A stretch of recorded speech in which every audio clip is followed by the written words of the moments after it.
Hello mga kapatid, God bless, good morning. Kamusta na kayo mga kapatid? Salamat sa Panginoon. Ito tayo, buhay pa. Salamat sa biyaya ng Lord. Kamusta kayo mga kapatid? Nakarang araw, palit-ulit ng napabalita nga ng padami yung mga nag-positive sa pandemic na yan. Kaya salamat sa Lord na ito tayo malakas pa rin at malusog. Kaya ang prayer nga natin ay balutan tayong lahat ng banal na dugo ng Panginoon. Talagang nakaka-stress at nakakalungkot yung mga nangyaring yan. Marami na tayong kababayan ng nurse, doktor na talagang napapahamak na nga at yung mga ordinaryong tao. Kaya kung ginagawa natin ay para palakasin ang loob natin una sa lahat at ma-share din natin sa iba para lumakas din ang loob ng mga kababayan natin here and abroad. At patuloy nga magtiwala at umasa sa Panginoon, manalangin. Kasi lahat naman to ay naranasan na ng mga ninuno natin, naranasan ng Panginoong Jesus nung sa'y bumabati sa daigdig na ito. Kaya talagang naranasan din natin sa panahon ito. Amen. Praise God. Salamat sa Panginoon na sa kabila ng lahat ay ito nasa pa rin ang puso natin ay makatulong sa kapwa, makatulong sa ating mahal sa buhay na tatagan ang loob at manalangin ng manalangin, umasa sa Lord kasi wala naman tayong ibang masahan sa panahon ito kundi ang Panginoon lamang. Amen. Thank you, Jesus. Hallelujah. Kamusta kayo mga kapatid? Okay lang kayo dyan? Salamat sa Lord. Ito, naranasan pa rin natin ang mga rag, matakot, malungkot. Pero bayaya yan kasi nga buhay pa tayo. Amen. Thank you, Jesus. Hallelujah. At ang verse natin for the day mga kapatid ay 1 John 3:18. Sabi ng salita ng Diyos, 1 John 3:18, mga anak, huwag tayong magmahal sa pamamagitan ng salita lamang, kundi patunayan natin ito sa pamamagitan ng gawa. Ayan, pagitan ng gawa daw.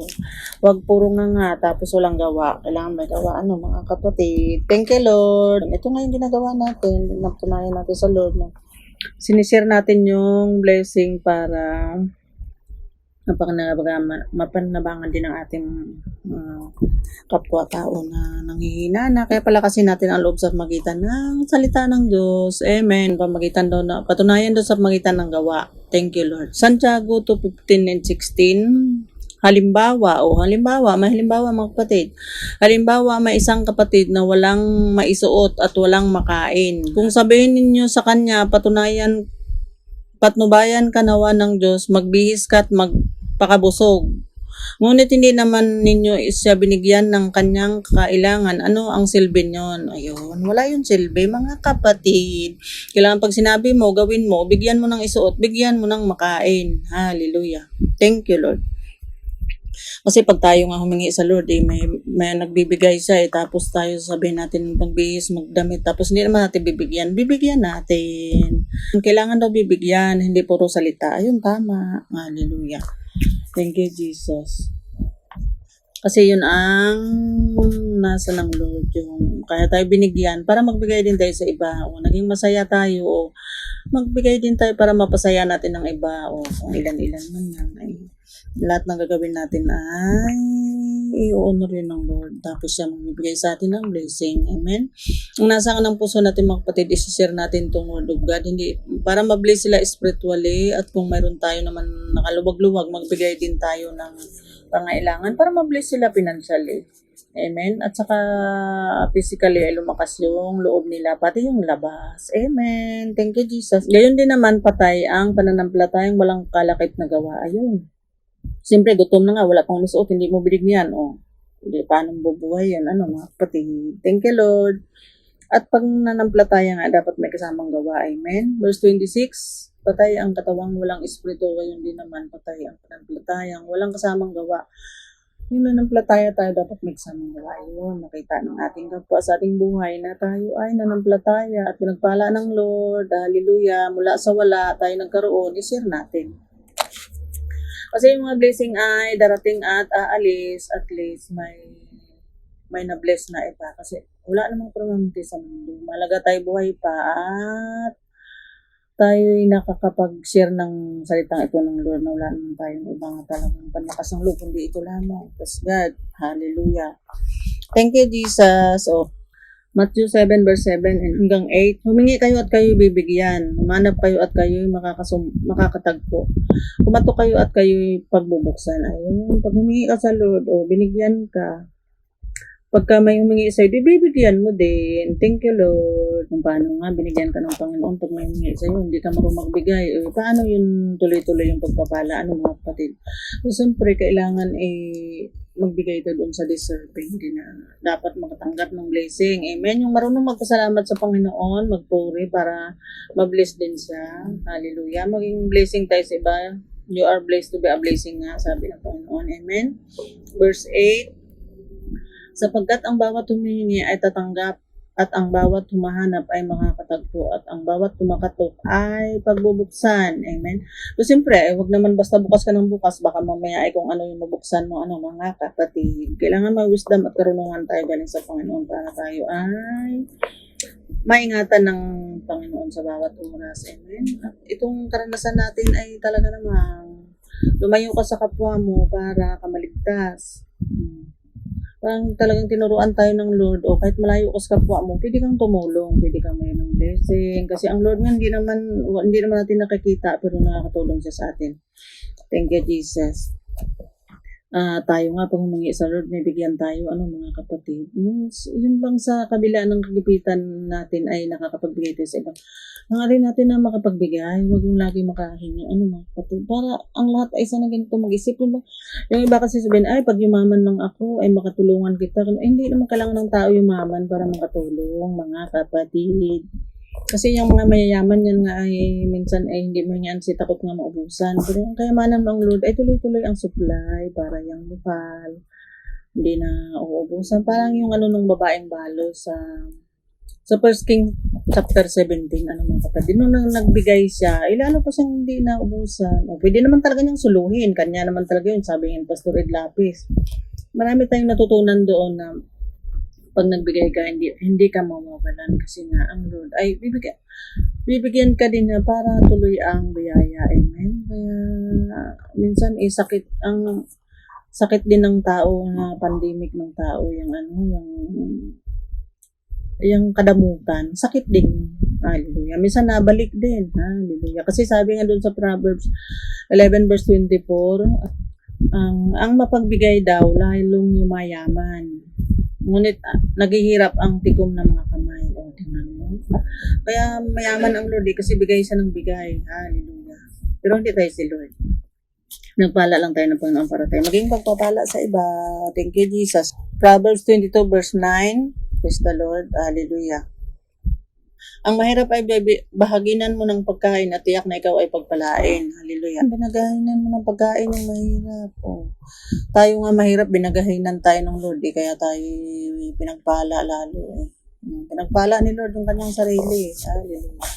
Kaya tayo ay maging mapagpala sa iba para tayo ay lalong pagpalain ng Lord. Amen? Thank you, Jesus. So, itong natin mga kapatid, yung mapagbigay, yung ating, hindi sabihin naman, paano magbigay? Wala nga. Ay lagi nga, pag laging sinasabing wala, ay mawawalan ka talaga. Kahit wala, sabihin mo mayroon. Hallelujah. Pero huwag ka naman magyabang. Thank you, Lord. Hallelujah. Matthew 25 verse 31. Sa maluwalhating pagdating ng anak ng tao, si Jesus yan, mga kapatid, kasama ang lahat ng anghel, upo siya sa kanyang trono ng kaluwalhatian. Hallelujah. Huwag natin tayo na dumating si Jesus magsamang anghel. Ay pag-espiritu ka na noon. Habang buhay pa, ay mag-igi-igi, mapagbigay para huwag mapunta doon sa, ayun, alam nyo na yun.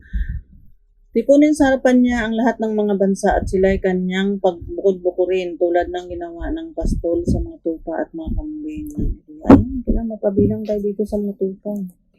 Ilalagay niya sa kanyang kanan ang mga tupa at sa kaliwa naman ang mga kambing. Kaya sasabihin ng hari sa mga nasa kanan, nahali kayo mga pinagpala ng aking ama. Pumasok kayo at tanggapin ang kariang inihanda para sa inyo mula pa ng likhain ang daigdig. Ayun, mula pa sa hindi pa nilikha ang daigdig, nandoon ang Panginoon. At tayo nandoon na din. Sapagkat ako'y nagugutom at ako'y inyong pinakain, ako'y nauwaw at ako'y inyong pinainom, ako'y isang dayuhan at ako'y inyong pinatuluyan. Ako'y hubad at ako'y inyong pinadamitan, nagkasakit at inyong dinalaw, nabilanggo at inyong bilang.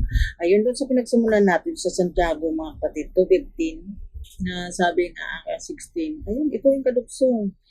Sapagkat nung siya daw ay nagugutom, ang nirefer dito ng Panginoon ay yung kanyang sarili. Yung ginawa daw natin sa ating kapwa, ay ginawa natin sa kanya. Isipin mo. Pag gumawa ka ng masama at ganamutan sa iyong kapwa, ginawa mo sa Panginoon. Di pinagdamutan mo ang iyong sarili. Hallelujah.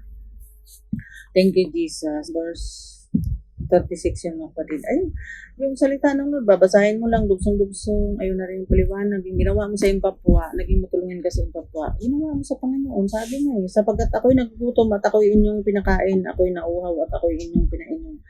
Ako'y isang dayuhan at inyong pinatuloy, ako'y hubad at ako'y inyong dinamitan, nagkasakit inyong dinalaw, nabilanggot inyong pinuntahan. Hallelujah.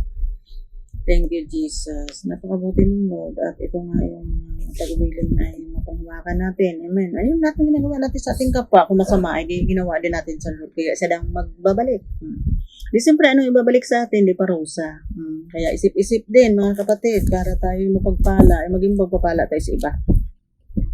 Verse 40 hanggang 42, sabi ng hari, referring Jesus, si Jesus yung nasabi dito, talinhaga nga, hallelujah, na ito ay naunawaan na rin natin ngayon. Si Jesus na naghari sa atin, hindi na si Demong, hallelujah. Tandaan ninyo nang gawin ninyo ito sa pinakahamak, sa mga kapatid kong ito, sa akin ninyo ito ginawa, hallelujah. Ayun, praise God, kasi pag nagawa ka ng buti sa iyong kapwa, sa Panginoon mo ginawa, di siya ang gaganti. Kung masama naman, di sinong gaganti diyan, Panginoon. Kung ano nga daw, tinanim mo yun, anihin. Thank you, Lord. Itong mga salitang ito, mga kapatid, ulit-ulit natin, kasi may makukuha tayong aral dito. Yung mga madadamot, lalo sa panahon ito, ay maging mapagbigay. At kung ano man, diretso sa langit, doon sa mga tupa. Sino bang may hawak ng buhay natin sa daigdig nito? Di ba wala? Yung mga blessing ay darating at mauubos. Pag sinir mo sa iba, may nakinabang. Kasi kahit naman ipagdamot mo yan, mauubos pa rin yan. Sus, ay blessing nga lang ng Panginoon. Di share natin para tayo ang busog. Lalo na sa panahon ito, mga kapatid. Hallelujah. Talaga namang ay ang Panginoon na lang tangang bahala sa ating buhay. Bless God. Hallelujah. Yung ginawa daw natin sa ating kapwa, masama o mabuti, sa Lord natin ginawa. Kasi ang Diyos na sumasa Kanya ay sumasa atin din. Hallelujah. Parang itong mga salitang ito, mga kapatid, ulit ko na tanong, gusto ko lang talaga maitanim sa isip natin na itong naranasan natin ay wala tayong ibang asahan. Kaya kailangan natin magpatatag, lingapin natin ating mahal sa buhay. Kung mayroon tayo na luwag-luwag, magbigay. At magsikap din, mga kapatid, huwag mong laging asa sa magbigay. Kailangan naman rin natin magbigay para tayo bibigyan din ng Lord. Amen? Hindi lang sa ditong mga salita ng Lord, i-share din natin. Kasi ito lang talaga masahan natin, wala nang iba. Lalo yung ating naranasan na yan na padami ng padami, dapat ang blessing ang dumami. Hallelujah. Sadya naman, sinabi naman ng Lord dun sa Isaiah 26 verse 20 na pumasok tayo sa ating mga bahay habang hindi pa humukupa daw ang galit niya. Lahat yan pinahintulot ng Lord para tayo matutong manalig sa Kanya at magtiwala kasi wala naman talaga tayong ibang asahan. Ito, wala tayong kalaban-laban dito sa nangyaring ito, pero ang Diyos na buhay at mapangyarihan sa lahat, laging nakatunghay mula sa langit. Huwag natin sisihin ang Diyos kasi nga lahat ng ito nangyari dahil sa kagawan din ng tao. Manalig lang tayo at magtiwala sa Panginoon. 41, sasabihin naman niya sa mga nasa kaliwa, ayun, kailangan nasa kanan tayo mga kapatid kasi sa kaliwa, ito ang sasabihin. Lumayo kayo sa harapan ko, kayong mga isinumpa, doon kayo sa apoy na di namamatay. Inihanda para sa diablo at sa kanyang mga kampon. Ayan. Pag hindi ka gumawa ng buti sa iyong kapwa, ay sasabihin sa'yo, ito ang sasabihin sa'yo ng hari, ang hari ng Panginoon. Kasi itong salitang ito, mga kapatid, ito ay si Jesus mismo na salita dito na isinulat na binabasa natin ngayon para ipaalala sa ating mga sarili na kapag hindi ka gumawa ng buti sa iyong kapwa, ito ang dapat nating marinig. Aray, sabihin natin. O dati naman, sabihin naman niya sa mga nasa kaliwa, lumayo kayo sa harapan ko, kayong mga isinumpa, doon kayo sa apoy na di namamatay na inanda para sa diablo at sa kanyang mga kampon. Isipin mo yun. Pag ikaw pala ay sakim at madamot sa kapwa, ikaw ay kampon. Paano? At doon ka talaga mapunta sa apoy na hindi namamatay. O, paano tayo? Itong mga salitang to ay dapat may natutunan tayo mga kapatid. Sapagkat hindi ninyo ako pinakain nung ako'y nagugutom, hindi ninyo ako pinainom nung ako'y nauuhaw. O, ay, sa panahong ito ay hindi naman kailangan ng Lord ang hindi naman siya nauhaw, hindi naman siya nagutom. Yung ating mga kapwa na pag nagutom pinakain natin na simula pa sa atin pinagsimulan mga kapatid. Tuloy-tuloy lang, binasa ko lang. Ang Lord ang nangungusap sa ating lahat, hindi ako. Kasi ito yung mga salita niya, binasa ko lang mga kapatid. Kailangan natin matutunan ito para tayo ay pagpalain ng Lord at huwag tayo mapunta doon sa Matthew 25:41 na mga kampon daw. Thank you, Lord. Hallelujah. Verse 23, Matthew pa rin tayo mga kapatid, 25:23.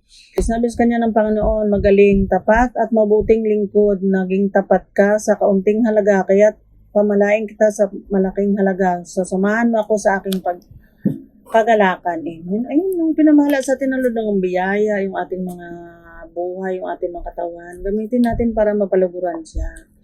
Para isasama na tayo doon sa kanyang kagalakan. Hallelujah. Sinabi sa kanya, Panginoon, magaling at tapat daw, mabuting lingkod. Ayun, yung mga blessing na tatanggap natin o share natin para mabuting lingkod tayo ng Lord. Amen. Praise God. Verse 29, sapagkat ang mayroon ay bibigyan pa at magkaroon ng sagana, ngunit ang wala, pati ang kakaunting na sa kanya ay kukunin pa. Lagi sabihin ay wala. Ay mawawala nga. Pero pag yan ay tinanim mo, padadamihin niya ng Lord. Ayun daw ang tapat na alipin at tagapamahala ng biyaya ng Lord sa daigdig na ito. Ito malaking pagsubok sa atin itong nangyayari mga kapatid kasi dito tayo masubok ng Lord kung tayo ay mabuting katiwala ng mga biyaya na pinagkaloob niya. Amen. Praise God. Dito pag sinabi mo wala, ay mawawala daw talaga yun. Salamat sa Panginoon pagka ang Diyos ay kinaluguran mo, ay di malulugod sa o di lalo ka ng pagpalain. Hallelujah. At tutuloy nga na palalakasin ka sa pinakaharap natin to ay talaga naman nakangarap.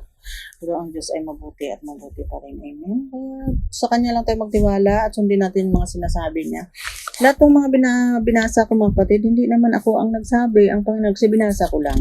Mabuti nga sinulat para basahin natin. Amen. May natutunan tayo. Ano mga kapatid? Praise God. 1 John 3:17, kapag nakita ng isang may kaya sa buhay ang kanyang kapatid na nangangailangan at pinagkaitan niya ito ng tulong, masasabi bang siya'y umiibig sa Diyos? O ayan.